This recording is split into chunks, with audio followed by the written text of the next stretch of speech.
So now let's welcome Cindy Tran, who's going to talk to us about income.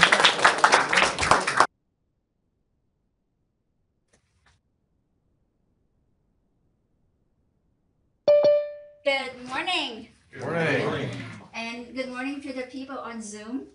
Anita is online. Can we admit her? Awesome, awesome. Well, good morning, everyone. A little bit about myself. Let's see. Is this the down button here? Yeah, use the right button. A little bit about myself, how I got into this business. And It says the host has stopped this video. Oh, okay. all right, page down. And there we go. Wow. There we go. So a little bit about myself. A colleague of mine introduced me to the insurance business when I was 19 years old. So I got my license at 19. Back in the days, I got my life insurance license, my security license, and after a while, I got in the field. And my challenge back then was I faced a lot of seniors, and this is how they looked at me back then. Okay, look at me. I was just a 19-year-old. And when I talked about insurance or protection or investment, they knew more than I did. So I was terrified. And then after that, I decided to go back to college. And I got educated. Yay! I got a bachelor degree. And then after that, I went into the corporate world. I worked for the biggest law firm here. You guys guess which one that is? Morgan. Okay, I didn't say it either. So I was their marketing director, and my main job was to bring in business for their firm, and that's what I did. And I introduced them to, you guys ever heard of 4-in-1 Pain? Ask Gary. So I did the introduction, and next thing you know, they were like exchanging business, and the next thing you know, I was X'd out of the equation. Oh, wow. So after 6 years of hard work, then I was building someone else's business.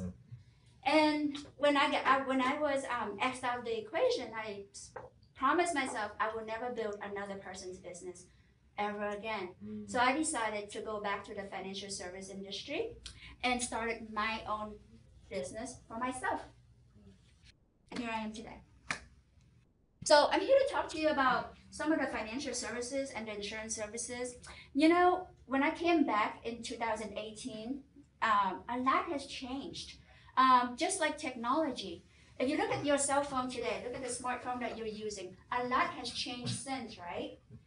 Back in the days, look at the phone. The only thing that you could do with the phone was to call your grandma and another person, right? And then as the phone has changed, and as technology has improved, now that one phone can do so many things. Back then, you have to have a TV just to watch TV. You have to have a Nintendo or so to play video games, and a calculator to do some numbers.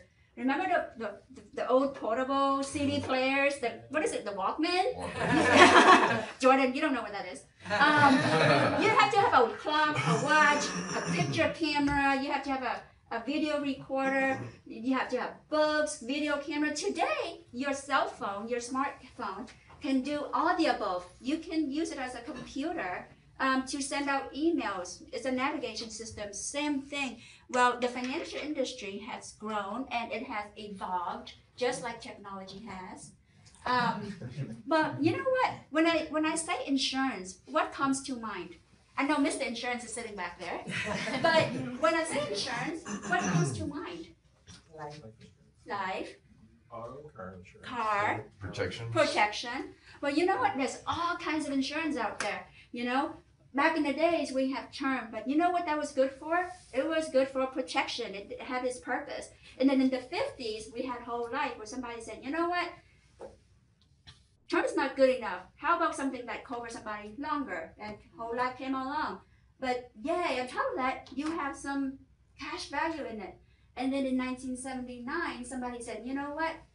Paying for a whole entire life is too long. How about shortening it?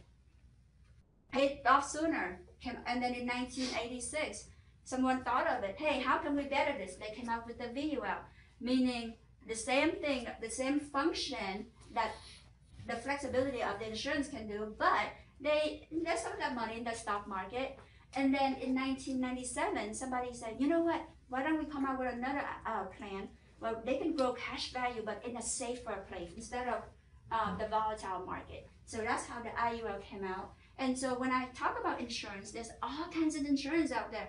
Today, back in the days, you know, the insurance has to pass away in order for the beneficiary to receive the payment. Today, that person could be very much well alive, but going through some kind of life difficulty and receive that money up front. Okay, so today, people are using insurance for many reasons. Go ahead. So today, people are using it for just for protection, like it was meant to be. Today, people are using it for tax shelter, retirement planning, college funding, tax-free retirement plans, emergency funds, different income solutions, and much, much more. As far as for our company, I named it Insurance Headquarters because I want it to be based on protection and insurance. So do I have competitors? Yes, I have competitors out there. But why have a competitor if I'm contracted with all of them? Right? So now, when I run into families, I used to talk to young people, middle-aged people, and older people. Today, I'm contracted with all of them so that whoever that I meet, I'm able to help them. And then if you ask, who's the best insurance company out there? Well, it depends. It depends on who you talk to. You would agree with me, right, since you're a broker yourself. When you talk to insurance agents out there, if they work for a captive company, I don't know if you know what captive means, but if they're working strictly for Florida Blue or New York Life, what that means is they're captive. And what does captive mean? They're only offering products that their company is offering. So what happens is, who is the best company? Because I am a broker dealer, not broker dealer, because I'm a broker, I'm contracted with all the carriers that are out there. Therefore, I'm able to help with different situations, different families, with different age group and different health scenarios. So therefore, I help people based on their suitability and affordability. Okay, does that make sense? Mm-hmm. How are we different? So I know that when you look out there, there are tons of insurance companies out there.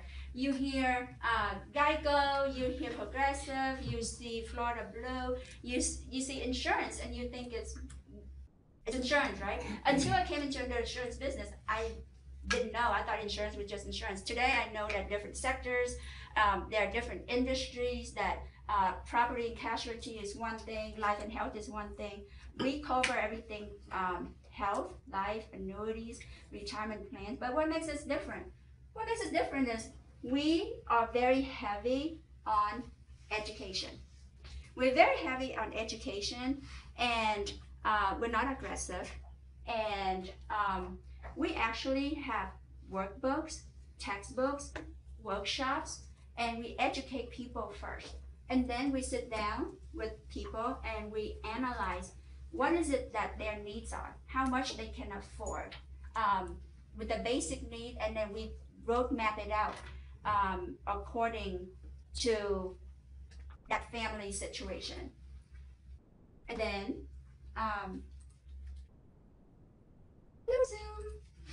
you guys are looking good. And by then, we like to work with one family at a time. So I'm not here to get a lot of business. to me, it's quality over quantity. So we like to spend time with one person at a time. I know that during COVID, everything is becoming online, social media, where people are interacting via conference or everything is technology based.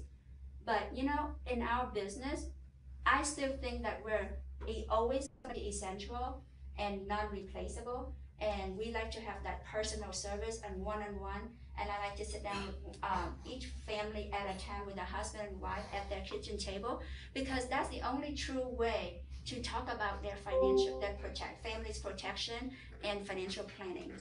Okay, and that's my company. It's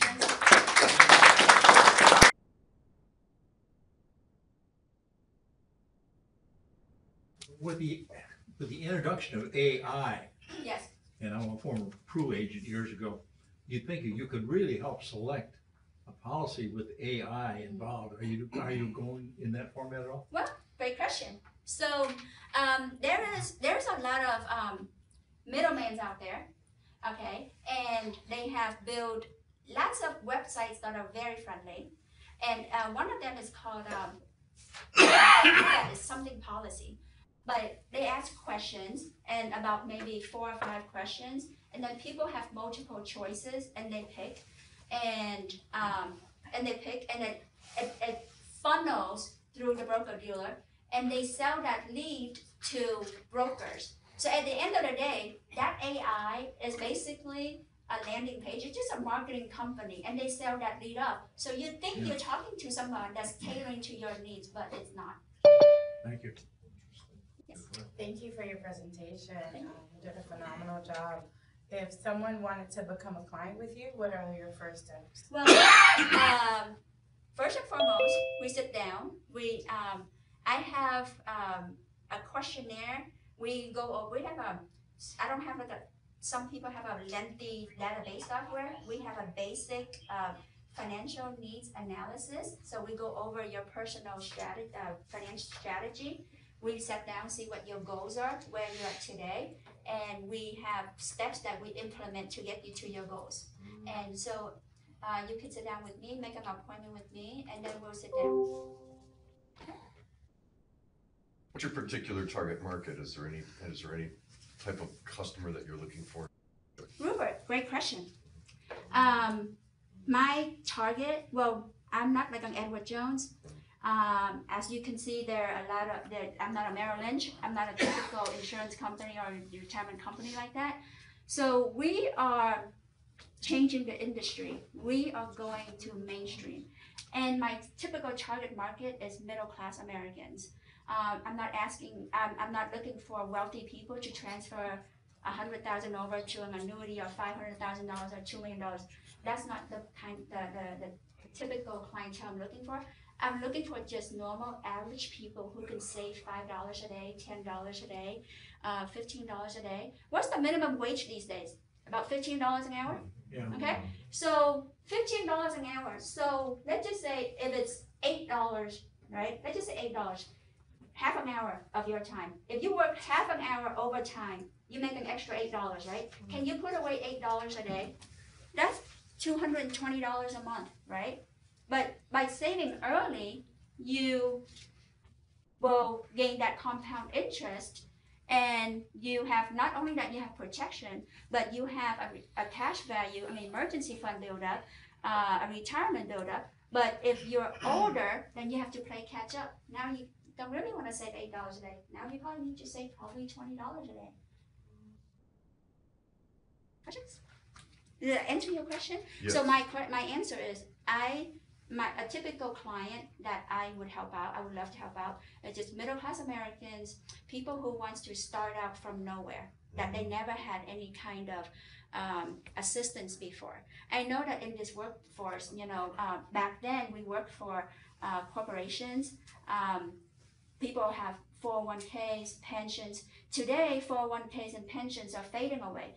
Publix is hiring people that work less than 20 or 30 hours, right? So that they don't have to pay the benefits. So people are now more self-employed than ever. We have more 1099s than ever, which is a great thing because we have the freedom of time and flexibility, but we don't have that forced savings plan. And because of that, there is a big need today in saving and protection. Yes. How big is your staff and where do you see yourself in 5 years? How Great big do you wanna question. get? Right now, all of my staff, I have 2 admins, but as far as for our staff, they all are 1099s, and they are agents that work in our firm. And with our firm, we are constantly building and training new agents. In 5 years, I would like to be in 20 states. I would like to have probably 200 licensed agents in our company. We're constantly growing, and we're constantly looking for new partners that we can help train and to come on board with us. Yes. I also work in insurance, but more on the technology side. So I build policy management software. Curious, as you're talking about growing from a few people to 200 people, what kind of technology do you use on the back end to manage all the policies? Great question. So I'm partnered with a company that's been around for 40 years, and they already have that managed.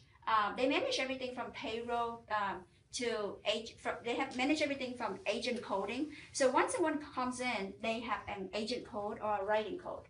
And the company keeps track of it under our agency code. And it handles all the marketing, it handles all the expansion, it handles compliance, licenses in the United States and Canada.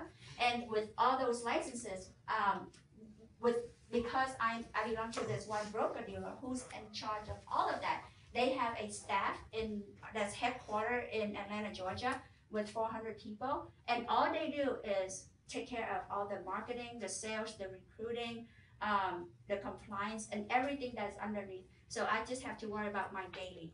Are you able to say what company that is? Yes, my IMO, I have 2. On the health side, I have Agent Pipeline. On the life side, I have World Financial Group. Nice. Hi, Rupert. Hi. So, you do individuals and families, do you do businesses? Absolutely. Okay. And I love working with small business owners. I help nail salon owners, restaurant owners, dry cleaners, you name it all. Tailor, alteration shops, you name it all. And I love working with small business. You know why? Because they concentrate on what they do. You know, restaurant owners, salon owners, they concentrate what they know best. So they don't pay attention to the financial stuff. So they rely on people like me and my staff to help them. You had a question earlier? Well, it was just a comment, and you did a great job presentation, even with the glitches. I'm a visual guy, just a little idea on the page where you have all the different companies. It'd be cool if each one was a puzzle piece. And you say, I'm helping put the right piece in the right to fit their puzzle, not a cookie cutter. Noted. Kind of thing. There. And do you know Eric Olson? I heard of him. Okay. And I think he made $10 million last week. Yep. Income. He just earned his $10 million ring.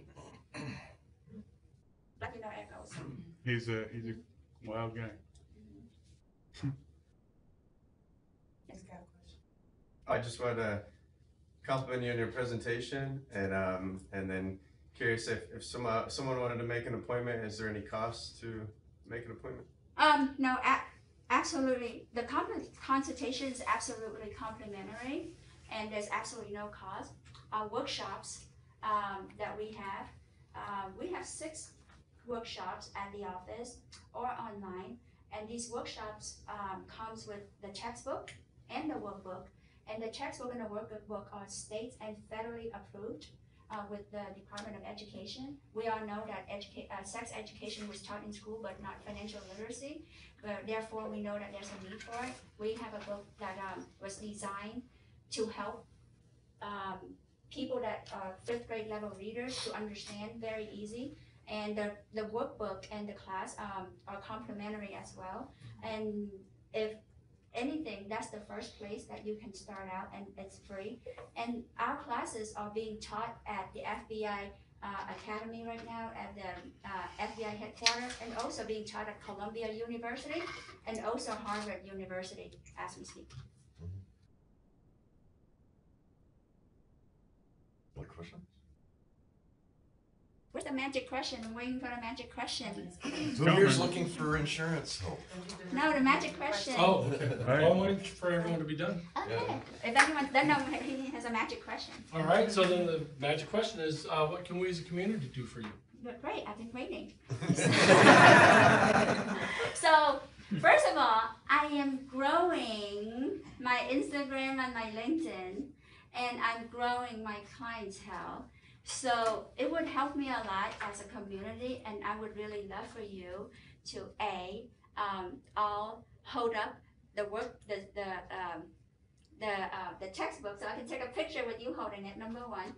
Number two is, if you like, I have a lot of survey cards up here. You can come and fill out the survey cards, and then after that, you can meet with me at Starbucks, coffee on me. And we can sit together, or you can come to my office, or I can come to you, and then we can do a follow-up and see where it is that I can help you, your parents, your neighbors, your family, or anyone. Awesome, thank you. All right, so camera people, I need you up here. And then for people up front, can you help me hold this and be my model? We're So friends on Facebook. we are friends on Facebook? Oh, wow. Oh, you should act like you knew that. Okay. Everyone. So, then this is the book that's called Saving Your Future, and then so this would really help me greatly, so I can promote this on my LinkedIn. Where's my camera, people? Chad, can you come up and take a picture, Eric, where's your picture? please? What's your phone? There you go. Yeah. Okay. I would be right here. Hang on. Let me get your phone. Oh. You want pictures on your phone? No, my husband can get it. Yes. Oh, there you go. Jordan, Never mind. False alarm.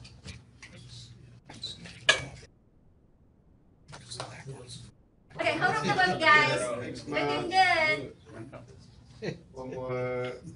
Back out. Yay. One more. Big smile. Awesome.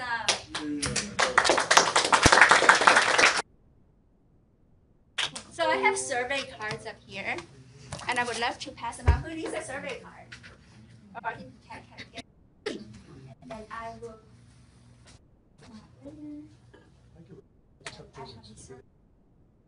Okay. Well, thank you, you all, and I welcome feedbacks and criticism. And I'm here to grow. Great. All right, thank you. Thank you.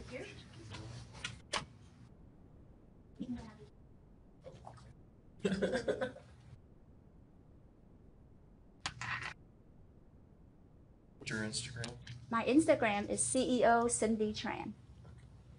You have a website? Insuranceheadquarters.com.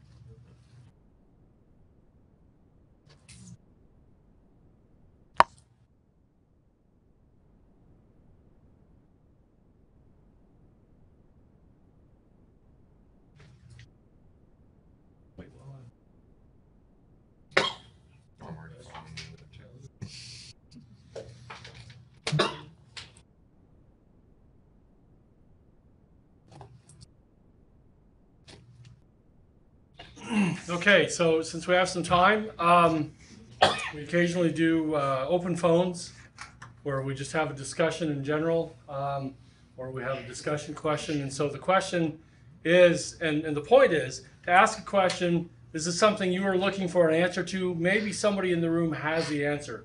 And so the discussion question today is, what is keeping you up at night? What are you worrying about now? What are you trying to solve right now? Anybody? I was gonna say a sick cat, but. No animals allowed. Is Frodo okay? Yeah, he's fine. He's fine. Okay, anybody? It's not a problem you can solve. There's a solution. Somebody knows a vet. No, he's fine. He's fine. I was just being. Be present. I was being joking. Bonnie. Denny. Well, I'll tell you what, some of the good that comes from 1 million cups. I've got a couple of companies. One is a big show. That's part of our team.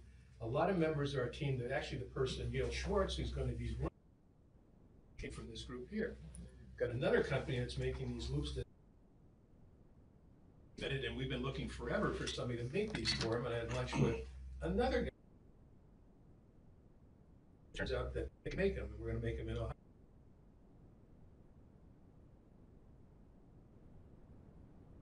Relationships, get it really, and it's just make sure that you talk to people, you meet people, find out what they're good at, and then use them. They'll help you any way that you can in your particular business. Great. All right, I'm still gonna pick on Bonnie. Bonnie, what are you working on? I'm still thinking on my question. I promise I got one. Okay. Give me 2 minutes. I'll tell you what keeps me up at night. Okay, Rupert, and then Michael. Okay, so what keeps me up at night is entrepreneurs failing. Okay, and I see it happen every day, right? They come to me, they're crying, or they're really depressed, or whatever, and there's plenty of people in this room that can help them, right? The thing is to me, failure is not a foregone conclusion. Okay, this fail fast type of methodology to me, I find to be an exceedingly wasteful, right, way to start a business. You know, so from a project management standpoint, it's like, don't fail, right? It's all preventable. All the reasons they give for people that they fail: no market for the product or service, ran out of cash, bad customer service, blah blah, bad product, and all that. These are not reasons of failure. These are symptoms of one thing and one thing only, which is bad planning and bad management. Okay, so it hurts me to see people fail, and it hurts me to see them not understand why they're failing. And of course, it hurts me that they don't come to me to help them not fail. Okay, so please, there are over 300 entrepreneurial and business service organizations in Central Florida. Their doors are open for you. Their arms are open for you. They offer free products and services to you, and consulting and things like that can help you not fail. Okay. I'll finish with my favorite quote, which is from Sir John Avery Jones, who said, "Planning is an unnatural act.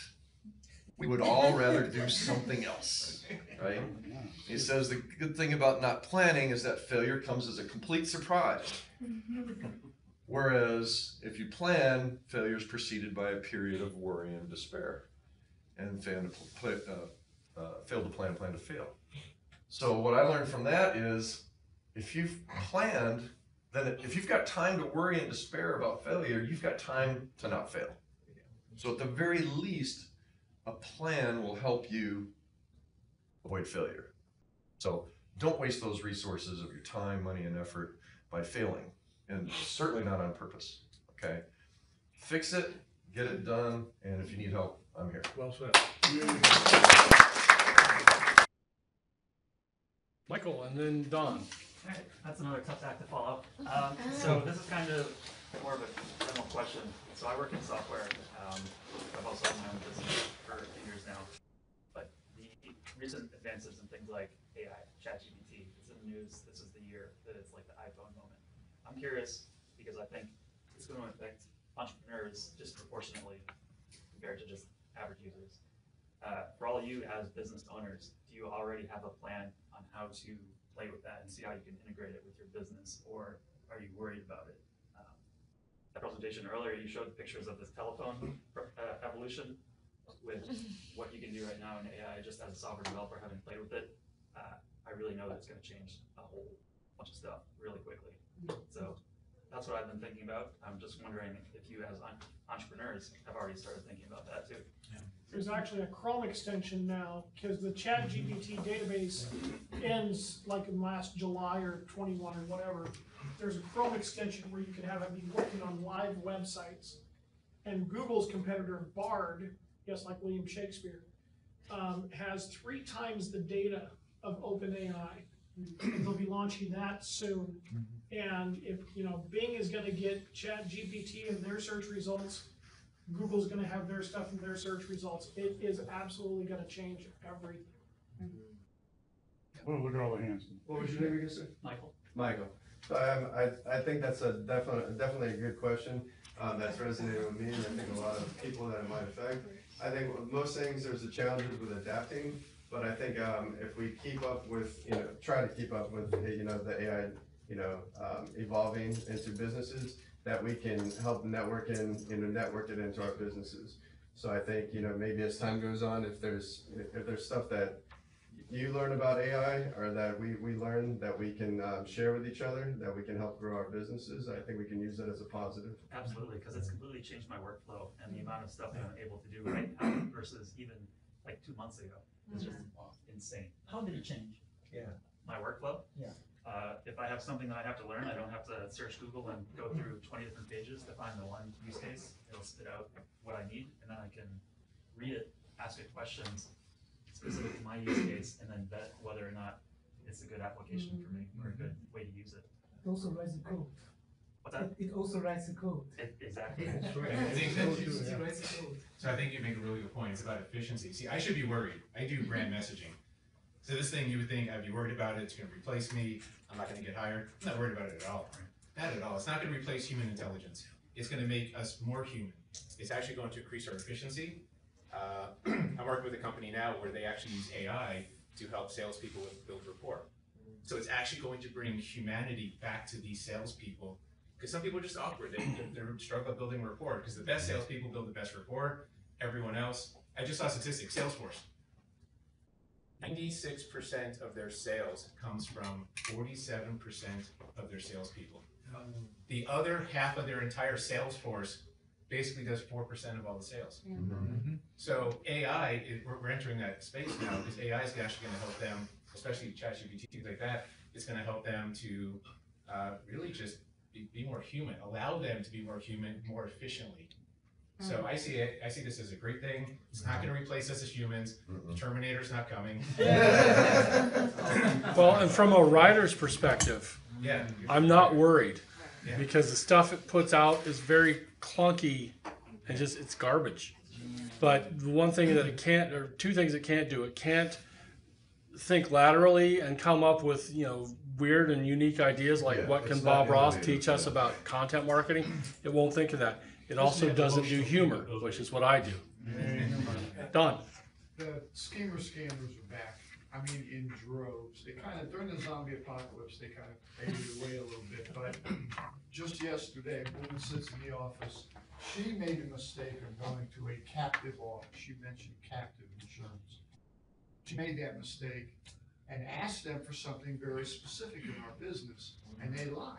They said, "Oh yeah, that's covered. It's covered."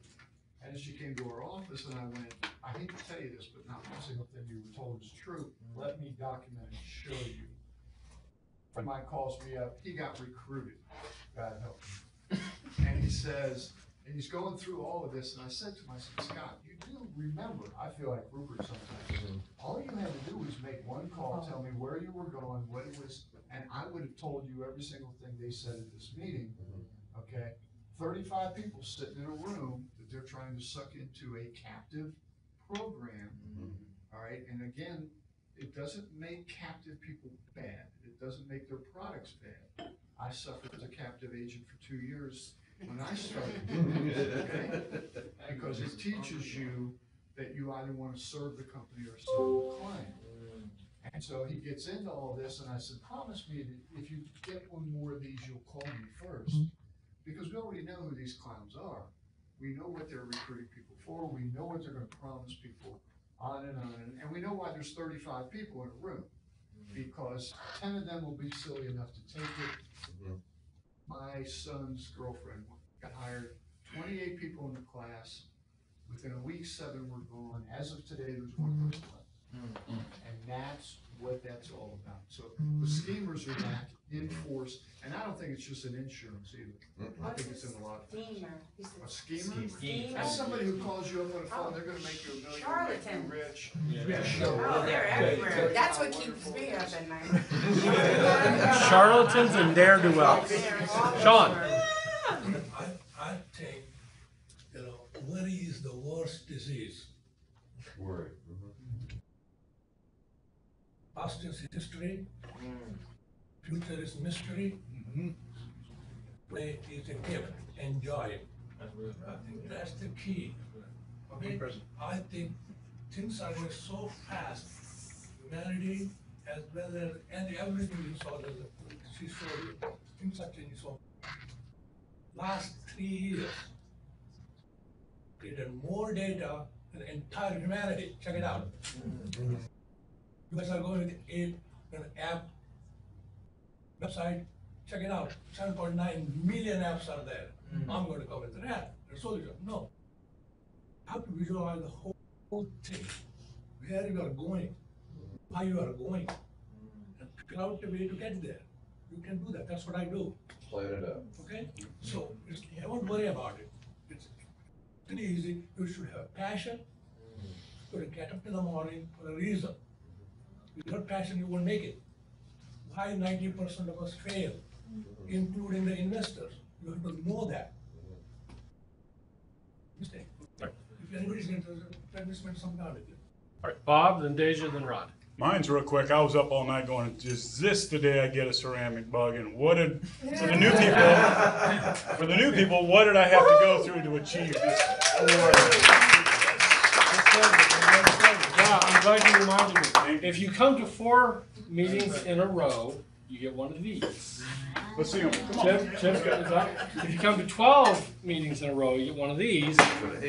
But in between, if you come to 8 meetings in a row, you get one of these. So has anybody been to Chip? This is I know I'm not gonna throw it.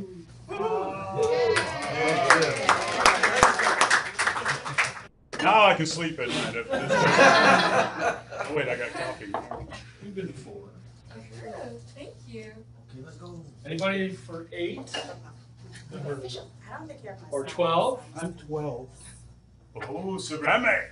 It's the last one here. They sent me another big box of them. They usually come in like a carton with the little dividers. This one, they wrapped each one in the fat bubble wrap and put it in a box that's this big. It's next to my desk. So, anybody else for 8? Okay, and then we had 2 questions. Then Deja had a question, and then Rod had a question, and then Lily. She needs her. Oh, Which one do you have? what's your question? Oh, for the what's keeping me up at night, for me, I think the biggest thing would just be like perfection in like my business model, and like trying to take something that I can do that I know is valuable, that I would like to make like a living doing. So that'd be like content creation, short-form video, digital marketing, that kind of thing. And just like worrying about like needing the right model up front, and that kind of like scaring me from just messing around and getting started. So that's keeping me up at night. Look at my chopped liver. You are. To be honest, yeah, you are. I want to Remember, just what Seth Godin said: just ship it. Just ship it and then fix it. So, by the way, I help run a literary open mic, and we met last Wednesday, and Deja did some poetry and nailed it. She's amazing. So you guys should come see that sometime. She's Rod, we don't know it. You know, I help people with their personal stories and different things, and I've talked to a couple of people lately, and we all have our roller coasters in life. And I've met some people that have been to hell and back multiple times. And one of the things that I just want to tell those stories. I want people to tell their stories.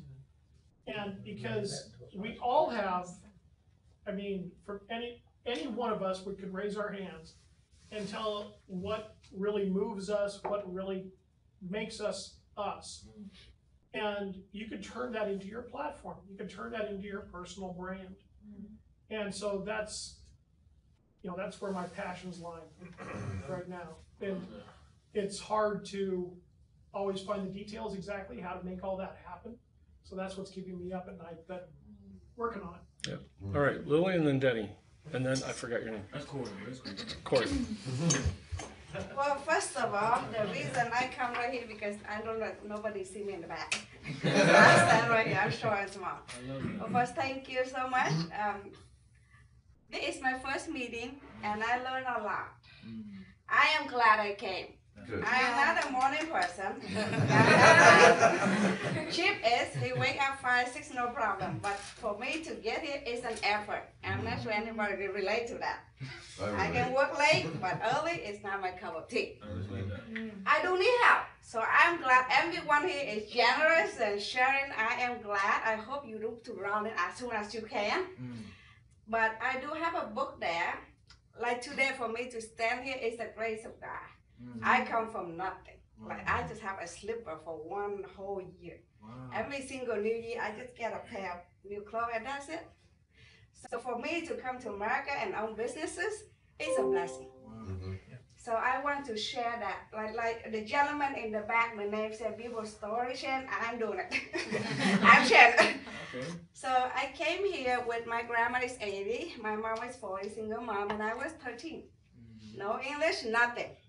I walked to school, I went here, go to graduate, I get to college. I didn't finish, bad on me. But the first year in college, I realized that college it takes too long to make money. Correct. So I love educated, I'm still learning. But it takes like 5 years or 4 years to get a bachelor, and by the time you get out, you still have debt and trying to go further. So I realized that, I've been working all my life since I was 10. So I know what is hard work, what is tough, what is a family where you don't have help in family. So I wrote a book, so I need help. The book is out on Amazon and born in the Nook. It's called Jungle Child. Because I was born in jungle. So you can see me here dressed like this. It's like for instance, the shoe here. It's a $200 shoe. In Vietnam, where I come, it's a dream. So for us here, it's affordable. If we work hard, we can afford it. But where I come from, it's a dream for a lot of people. And we have only 9 million people, so you figure that number out. But the point is, it's called Jungle Child, born in the jungle of Vietnam. I need help how, right? How. So the book is very affordable, $9.99. It's a cup of coffee stopper, I'm assuming. But there is a sample page, and I would love to get your opinion. You don't have to buy it, but I'm just trying to test it to get feedback. Because we are edited to 2 languages. I speak 3 languages, English, Vietnamese, and Spanish. I'm working on Spanish, progress.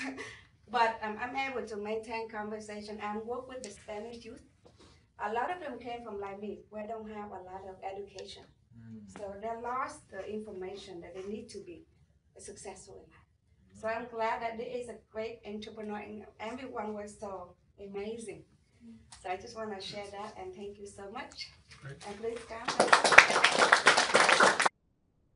Your last name? Tang, T-A-N-G. Funny, that's a Chinese last name. My grandfather is Chinese, my grandma is Vietnamese. Okay, so Lily Tang on Amazon, Jungle Child. Tribe. Born Jungle Child, born in the jungle of Vietnam. Okay, Lily Tang, Jungle Child, Amazon, $9.99. Yeah. And while you're looking at that, look at my book too, is on there as well. No sales yet. Thank you so much. Thank you. That's what happened. All right, Denny. 2 universal truths out there for entrepreneurs. Number 1, it never changes. Find a need and fill it. If there's no need for your company, why do it? It makes no sense. Find a need and fill it. And the other one, remember Jim Valvano, never give up. If you're a serial entrepreneur, you've tried a lot of things in your life. We all have. We've had failures. They're normally explainable, but the point is you've still had failures. Don't give up. There's something that you can do, and it's out there for you. You just have to think of it and put together a team to make it happen. If you can do that, you're going to be very successful. All right, Corey and then Bonnie. So, question or challenge?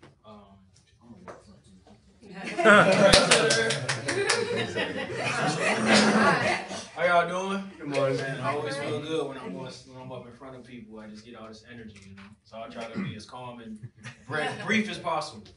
So the challenge that I have is having like a multi-potentiality, able to do a lot of different things, and trying to figure out how to compartmentalize or package it into an offer. That's my challenge. Oh, wow. Pick one. All right. Bonnie and then That's Ray. what they always say. Oh, I thought we were gonna answer his Yeah. question. Oh, Have meetings with people in this room and just. Yeah, there's 20 people in this room. I'm happy with that. Talk about it, come up with an idea. All right, see me. I was here. Yeah. People on comments, can okay. talk. I would like to hear at least 2 responses. Is that Okay, sure. Anita, respond. Go ahead. Oh, mine wasn't a response, I thought he was. Anita, did you have a response? I have a response. Response. You have to think about what you're trying to do with all these things and how they actually coincide with each other. Figure out a way to funnel. I'll play off what Denny just said, which is find a need and solve it. That's the yang. The yin to that is everything is monetizable. So you don't have to start with that. Yes, you have to find a need, but you can also start with what your genius is. Start with what you're really good at. Start with where you want to play, what's fun for you, and that there is a way to monetize it, to find that need that's out there. So start there. You have to visualize the whole thing, where you are going to be. There are a lot of stuff going on there. Then you have to prioritize. 1, 2, 3, 4, 6, maximum 6. Brain can't deal more than that. Then you have to focus. Without focus, you can't do anything new. Check it out. Focus. You have to avoid wandering mind and everything, and then manage your time. Well, so much for ADHD, right? Now you know. Can I show them something on the board that Sure, would be very sure. helpful? I was in the same exact spot as you, and I Yeah. wanted to There you share go. Let's go. Something that I saw that was real helpful. So it's called the 9-dot test. A whole bunch of you have seen this before. Probably half of you have seen this. But it's really important to understand, what are those dots? Those dots are things in your life.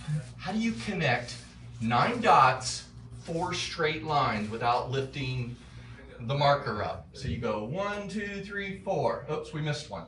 1, 2, 3, 4. Oh, we missed one. How do you do it? Yes, you have to go out the bounds. So you go here, here, here, and here. And so think about those dots. Put those 9 dots in front of you and think about the things in your life. Go back to early childhood. What did you lose time with? What did you enjoy? You love music, you love adventure, you love sports, you love, find those things and start identifying those things. And then you're gonna need to go on a path that tries to connect some of them, and then just go down the path and realize you're gonna make some failures and you're gonna make adjustments. So a great resource that can help you with that, Gary Keller wrote a great book called The One Thing. Yeah. Okay. So that's got some great help and ideas that can help you sort through. You just need to, like you've heard, you need to whittle down to, okay, what's the most important thing right now to help me get to where I want to go? And then move from there. All right. Murray and then Rupert and then Bonnie had a question. All right. There we go. Oh, wow. True, too. What you presenting? I just wanted to draw your attention. I think, you know, I hear a lot about ChatGPT and that fear or something, I don't know, or concerns. ChatGPT has been around like for several years. Oh, word. And the features were absolutely the same. Nothing changed. What happened? Awareness. Awareness. Microsoft invested. Okay. So what I'm trying to say, there are way more and a lot of disruptive technologies right now. And who are we waiting for? Next Microsoft or Google to invest in that and for us to hear about and say, wow, we're in danger. So my point here is just to, as entrepreneurs, besides having the good plan, or maybe it is included into the plan, as entrepreneurs, we probably should ask ourselves to go out of the zone of comfort and think, where's the technology going, and probably a little bit follow it, and where my business can be with that technology. That's it. So, if Scott will indulge me. Yeah, Rupert. Oh, Scott. The other Scott. There's like 4 Scotts in Who's Scott? Right, that's Scott. We gotta hear Bonnie too. So- Rupert, we're out of time. We can't let Bonnie off the hook. We gotta hear from Bonnie. Yes. I just want to add one more line. If this is your box, right? And this is your goal, just be prepared to think outside the box to get to your goal. There it is. Way to close. And then remember, there is no box. There is no Bonnie. That's right. Okay, so what's keeping me up at night? I literally sent like a prayer to my team, because whenever I'm praying or I have something on my heart, I share it with my team so I can keep them excited and hearing my passion. And this morning, I was just like, I was literally praying. I was like, God, where are the women that are thirsty for what we're offering? Because I know they're there. And what the problem that I run into is that when we started online, it was during the quarantine, so everybody was online, so it was easy money. Like, we didn't really have to do anything. And now, because the niche that we're in is slightly congested, algorithms are changing, people's spending habits are changing, we're having to rearrange some things. And my asset, or how I draw on people, is through speaking, through lives and reels. And since reels aren't being pushed as much anymore, I'm like, well, okay, what do I do now? Do I hang out more on YouTube? Because that's going to take a long time to build another audience, and I've spent a long time growing my Facebook and my Instagrams. So I'm a little frustrated, because I'm like, I'm gonna just throw Facebook and Instagram in the garbage, because they only want you to pay for ads, and I don't mind that. But I'm just torn. I'm like, is this my sign to go to YouTube? Because everyone's been telling me to do that for years. But that takes a lot of energy to be editing videos, and on Facebook, actually, it's upload and be done. So I'm a little confused. I'm like, is that where I go? Is that the next step? Or do I keep persevering where I'm already at? Repurpose your content, your short content, for YouTube Shorts. Okay. That's where all the attention is. That's where all the attention is on YouTube right now anyway.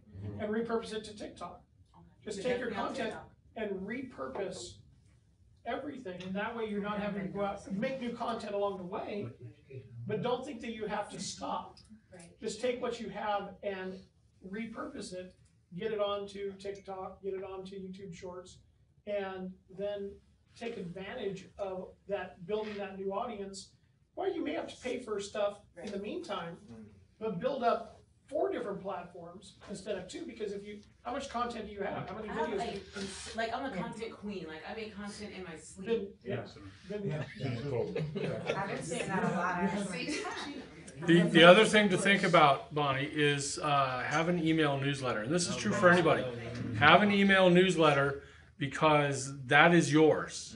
As Facebook proved many times, they're going to give it to you for free until you get sucked in. They're going to go, oh, now you got to pay for it.